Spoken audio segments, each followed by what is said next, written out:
Mon nom, c'est Jean-Larec Côté. Je viens du Lac-Beauport. J'ai 30 ans.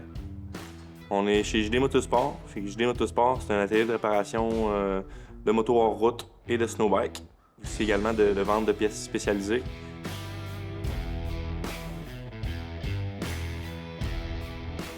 Tout a débuté au motocross d'Échambault. Au départ, je faisais vraiment des courses de motocross. Je coursais initiation avec ma KTM 200 EXC 2001. On était en 2012. Fait que j'arrivais avec ma vieille moto aux courses de motocross. Mon stand à moto, c'était une grosse bûche de bois. Fait que, on n'était pas très fortunés, moi et mon père. On arrivait tout le temps aux courses un petit peu comme les pauvres de la gang, si on peut dire. Là. Fait que c'est ça, ça faisait jaser le monde. Puis d'année en année, j'ai évolué là-dedans. Je me suis trouvé comme passion la réparation de moto. Fait que j'ai fait mon cours de mécanique en réparation en véhicule réparation de petits moteurs. Puis tout a débuté là. Par la suite, s'est enchaîné. Puis je suis devenu passionné par l'enduro.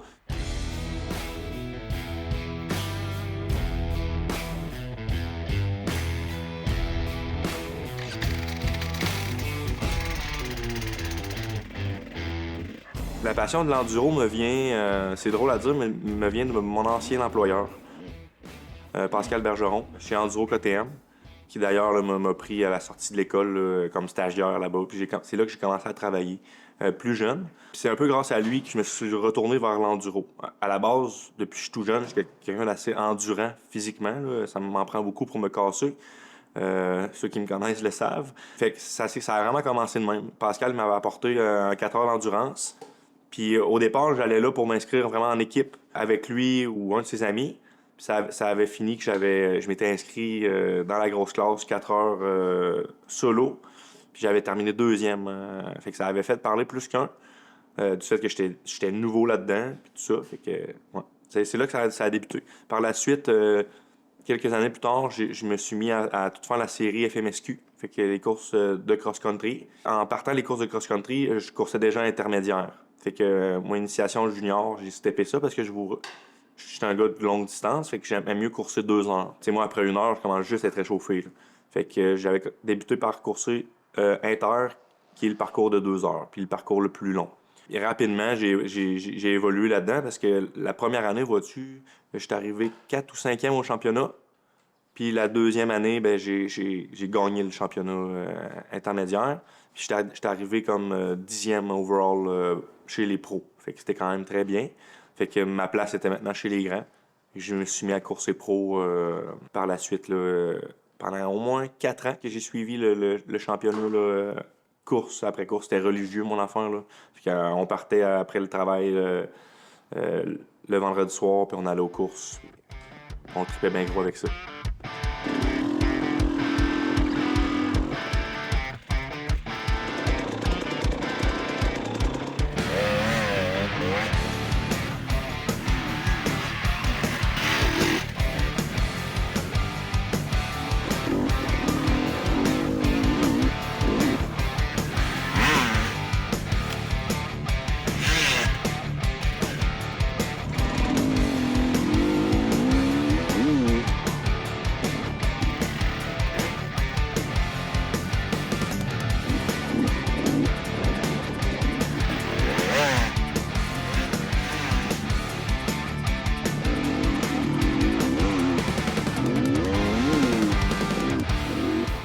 Tu sais, je viens de Lac-Beauport, Stoneham, puis c'est très, très, très montagneux ici, très rocheux. Fait que, tu sais, le style de trail que j'étais habitué de faire, même en cross-country, mes meilleures positions, c'était tout le temps dans les pistes les plus difficiles. Mansonville, Mont-Laurier, c'était les pistes où je me démarquais, du fait que c'est plus difficile un peu. Roulant, mais difficile. Rocheux, racineux, quelques petites montées techniques. J'ai comme mis la FMSQ un peu de côté depuis maintenant 2 ans pour me concentrer vraiment sur les courses de hard enduro.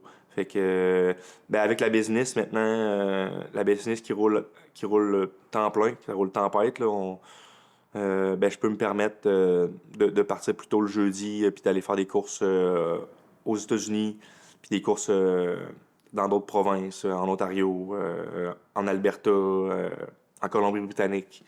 Fait que j'ai la chance aussi là, de connaître du monde dans l'Ouest canadien. Fait que ça m'aide aussi de ce côté-là. Puis aux États-Unis, ben, j'y vais par moi-même là, avec ma van. Puis mon petit chien, bien, on tripe bien gros, là, on va aux courses, puis on passe des super beaux week-ends. Puis pour moi, c'est la manière de me dépasser maintenant en tant que pilote. Parce qu'ici, au Québec, je vous dirais que toutes les grosses courses dures, on a pas assez de challenge. Tu sais, on est comme trois quatre gars, puis c'est tout le temps les mêmes. Tu sais, on se challenge pas assez un l'autre. Puis rendu à notre niveau, la seule manière de se pousser, c'est dans n'importe quel sport, c'est comme ça, c'est de rouler avec des meilleurs que soi. Euh, Fait que c'est ça, quand je vais dans l'Ouest, rouler avec mon ami Kevin, puis Tristan, écoute, les gars sont tellement sur un autre niveau que c'est moi quand je vais là-bas, je traîne le lunch. Là. Autant qu'ici, quand je vais rouler avec mes chums, eux autres sont comme. Ils capotent sur moi. Mais là-bas, je traîne le lunch. Je suis le hobby rider. Là. Je suis le dernier, puis ils m'attendent longtemps. Là. Fait que c'est ce qui fait stepper le niveau. Je suis quand même fier, parce que l'année passée, j'ai pu réaliser un rêve là, que j'avais depuis comme 3-4 ans, qui était de participer à des événements Red Bull, dont le TKO, le Canada Tennessee Knockout, là, que plusieurs savent c'est quoi.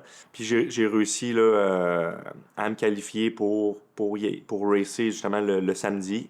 Puis j'ai eu quand même des bons résultats, si on peut dire. Là, l'année passée, c'était une manche en plus du championnat du monde. C'était la première fois que le championnat du monde venait aux États-Unis. Puis voyez-vous, là, j'ai réussi à terminer dans la course du dimanche 31e. Ce qui était quand même bien. Mais si on calcule tous les top riders qui étaient là, il y avait 15-20 top riders. Puis j'ai fini 31e. Fait que je trouve ça quand même relativement bien. Sinon, dans d'autres manches du championnat des US, le US Hard Enduro, qui d'ailleurs est rendu vraiment, vraiment, vraiment difficile. Tu sais, les gars qui courent au US Hard Enduro, ils comparent ça au championnat du monde, certaines courses. Fait que c'est hot de voir que le niveau, c'est à côté, les États-Unis, il y a des manches en Pennsylvanie, c'est à 8 heures d'ici, c'est pas très loin. Puis de voir qu'il y a des passionnés de même qui poussent le niveau de Hard Enduro, mais vraiment au next level, c'est vraiment le fun parce que c'est ça, c'est un sport en pleine évolution. Puis,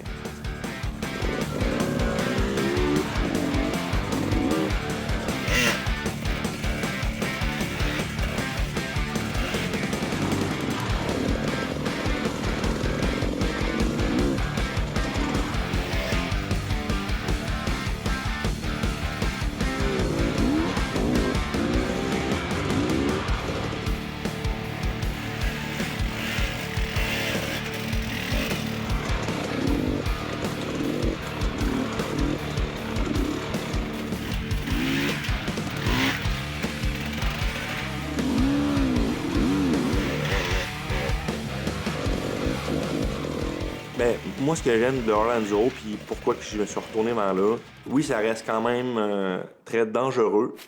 Mais tant qu'à moi, c'est moins dangereux que, mettons, faire du cross-country en quatrième à travers les arbres.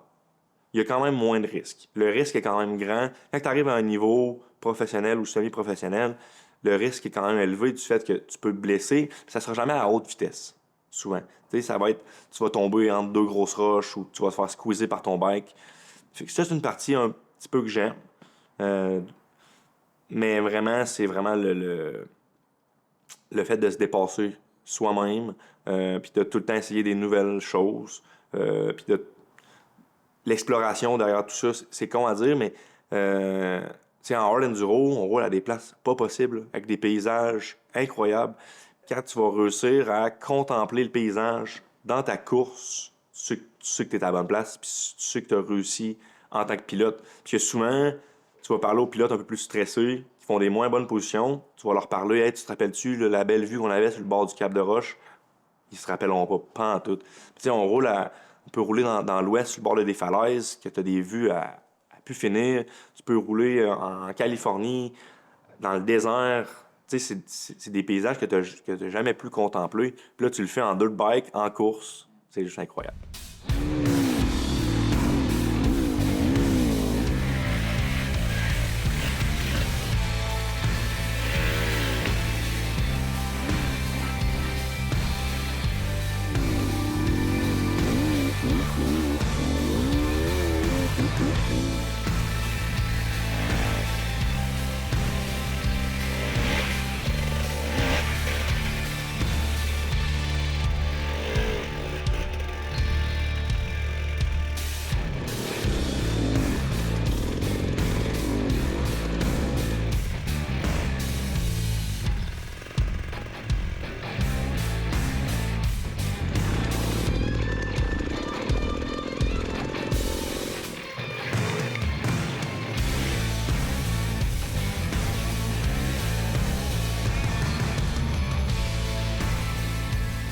l'enduro comme ça, de longue distance, surtout les hard enduro, c'est vu comme un des sports les plus demandants physiquement au monde. Tu sais, c'est prouvé, pendant mettons, les passes les plus difficiles, le battement cardiaque peut monter à 210, là, ce qui est vraiment énorme, puis il peut rester là pendant 5-10 minutes, là, puis à des chaleurs assez intenses. Ton corps, il est plus capable, là. C'est vraiment ton... Le corps, il dit au cerveau qu'il veut plus, mais faut que tu aies assez de vouloir puis assez de hargne pour être capable de justement dire à ton corps, non, continue. C'est sûr que pour les 10 prochaines années, je vous dirais, à ce niveau-là de ma vie, j'ai réussi à vraiment... j'ai réussi ce que j'avais en tête. Fait que ce qui était ma petite shop de réparation de moto, super spécialisée, vente de produits au détail, vraiment des produits qu'on ne retrouve pas dans l'Est du pays. Fait que je suis super fier de ça. C'est réussi. C'est un check à ma liste. C'est sûr et certain que là, je reprends vraiment le riding au plus haut niveau. Fait que niveau professionnel, j'ai toujours été quelqu'un de super compétitif. Pendant 5 ans, oui, je jonglais avec tout ça, mais le but, c'était vraiment plus de faire grossir la business, si on peut dire, puis que ça roule mettons, que la business run d'elle-même. On est pas mal rendu à ce step-là. Fait que, tu sais, pour les 5-10 prochaines années, j'ai juste 30 ans, là. Jarvis, il a encore 46 ans, puis il gagne encore des courses. Puisque le championnat du monde, pour réussir à faire toutes les manches, c'est pas tout de suite. Peut-être plus, mettons, dans 5-6 ans, si j'ai encore autant la passion, je pense que oui. Puis assez de sous pour réussir à voyager à travers all around the world pour tout faire les courses. Ça serait vraiment plaisant. Sinon, ben, j'en ai quelques-unes en tête, des grosses courses que j'aimerais aller faire en Europe. Puis, tu sais, mon but sera pas d'aller performer là-bas. Ça va juste être essayer de finir. Comme une course comme le Herzberg Rodeo ou les Romaniac. Je sais pas encore laquelle que je veux faire en premier, mais d'aller juste finir ces courses-là puis être parmi les tops mondiaux, ça serait vraiment mon but, là, pour les prochaines années. Sinon, ben, un but vraiment proche, c'est vraiment d'essayer d'être top 10 ou plus top 5 là, que j'ai en tête au US Hard Enduro. Fait que de prouver aux Américains que les Canadiens... écoute, Tristan Hart, il fait déjà le travail. Là, il leur met une raclée à toutes les courses. Puis, on est connus, les Canadiens, comme pour être des bons riders. Mais ça serait le fun qu'il y en ait plus qu'un sur le podium. Puis, l'année passée, j'étais proche. Au Lock and Loaded, le Shotgun Hard Enduro, j'étais arrivé 10e. Fait que c'était quand même bien, avec pas beaucoup de préparation. On travaille fort là-dessus, puis on met tout en œuvre pour y arriver.